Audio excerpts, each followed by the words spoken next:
கிறிஸ்துவில் பிரியமானவர்களே, ஆண்டவராகிய இயேசு கிறிஸ்துவின் நாமத்திலே உங்கள் யாவரையும் வாழ்த்தி ஆசீர்வதிக்கிறேன்.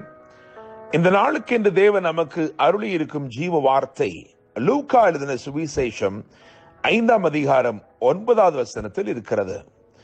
அவர்கள் திரளான மீன்களை பிடித்தது நிமித்தம் அவனுக்கும் அவனோட கூட இருந்த யாவருக்கும் பிரமிப்புண்டானபடியினால் அப்படி சொன்னான்.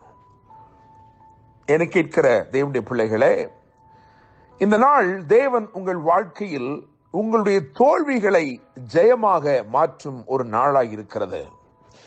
திரளான நன்மைகளை உங்களுக்காக தேவன் அகப்பட பண்ணும் ஒரு நாள் இந்த நாள். ஆண்டவராகிய இயேசு கிறிஸ்து பேதுருவை 2வது முறையாக சந்திக்கும் ஒரு சம்பவம் தான் இங்கு எழுதப்பட்டிருக்கிறது. யோவான் 1ஆம் அதிகாரம் 41 மற்றும் 42 ஆகிய வசனங்களை கவனிக்கும் பொழுது அங்கே சீமோன் என்னும் இந்த பேதுரு முதல் முறையாக இயேசுவை சந்திக்கிறான். அவனுக்கு சீமோன் என்றுதான் பெயர். அவனை ஆண்டவர் இயேசு கிறிஸ்து பேதுரு என்று அழைக்கிறார், பேரிட்டு அழைக்கிறார். ஆனாலும் மேசியாவை கண்டோம் என்று சொல்லி அவனை இயேசுவிடத்தில் கொண்டு வந்தார்கள். மேசியா என்றால் அனாயிண்டட் ஒன், கிரைஸ்ட் என்ற அர்த்தம், கிறிஸ்து என்ற அர்த்தம், அபிஷேகம் பண்ணப்பட்டவர் என்ற அர்த்தம். இயேசு கிறிஸ்துவை பேதுரு பார்த்த பொழுது ஒரு கவர்ந்தெழுக்கும் நபராக அவரை அவனால் பார்க்க முடியவில்லை.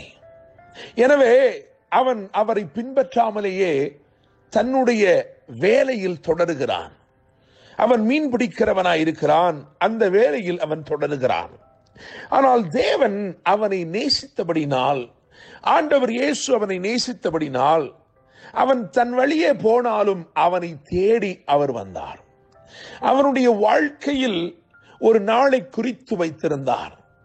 ஒவ்வொரு நாளும் மீன்களை பிடித்துக் கொண்டிருந்த அவனுடைய வாழ்க்கையில் அவனை அகப்பட பண்ணும் ஒரு நாள், அவருடைய அன்பின் வலையிலே அவனை அகப்படுத்தும் ஒரு நாளை தேவன் முன் குறித்து வைத்திருந்தார். அந்த நாளிலே சம்பவித்தது என்னவென்றால், இரவெல்லாம் அவன் பிரயாசப்படுகிறான், ஆனாலும் ஒன்றும் அகப்படவில்லை. இரவு முழுவதும் அவனுடைய பிரயாசங்கள் எல்லாம் தோல்வியும் வருத்தமுமாயிருந்தது. அவனுடைய சிந்தனை அவனை நடத்தின எல்லா ஆழங்களுக்குள்ளும் அவன் சென்று பார்த்து விட்டான். அவனுக்கு வெறுமையே மிஞ்சி இருந்தது. அவன் மிகுந்த வேதனையோடு விசனத்தோடு வலைகளை அலசி கொண்டிருந்தான்.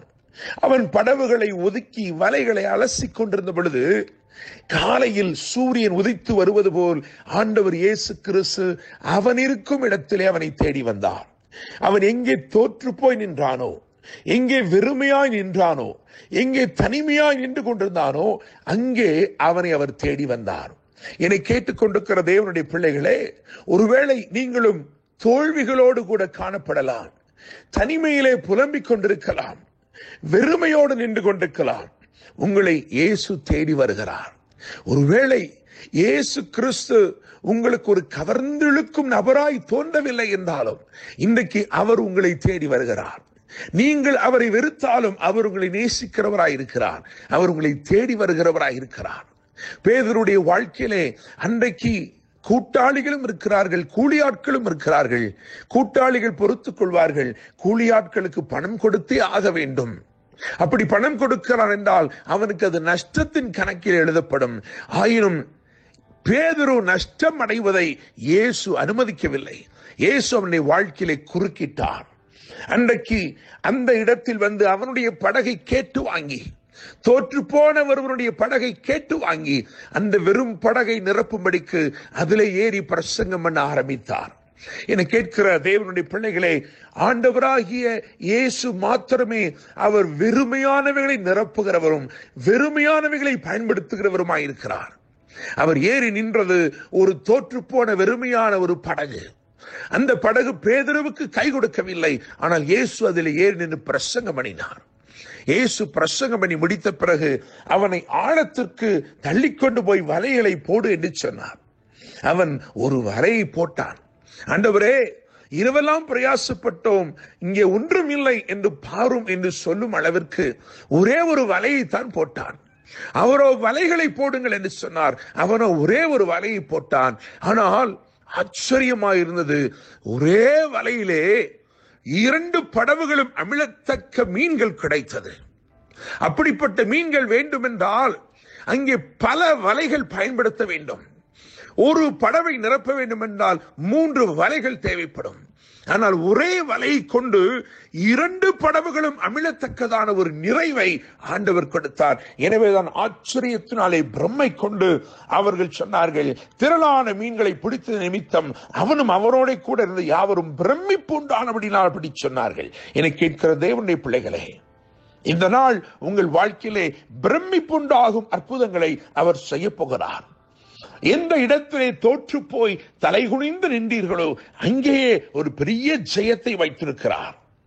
நீங்கள் அறியாத ஆழங்களுக்குள் உங்களை நடத்தி அற்புத நிறைவினாலே உங்கள் படவை நிறைத்து இன்று உங்களை ஆச்சரியமாய் வழிநடத்தப் போகிறார்.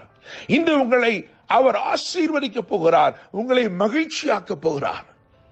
என்னை கேட்கும் தேவனுடைய பிள்ளைகளே, நாம் வாசித்த வசனத்தை கவனியுங்கள். அவர்கள் திரளான மீன்களை பிடித்தது நிமித்தம் அவனுக்கும் அவனோட கூட இருந்த யாவருக்கும் பிரமிப்புண்டானபடினால் அப்படி சொன்னான். இன்று உங்கள் வாழ்க்கையிலும் பிரமிப்புண்டாகும் அற்புதங்களை செய்து உங்களை ஆசீர்வதித்து வாழ வைப்பாராக. என்றும் அன்புடன் pastor Daniel Moses. God bless you.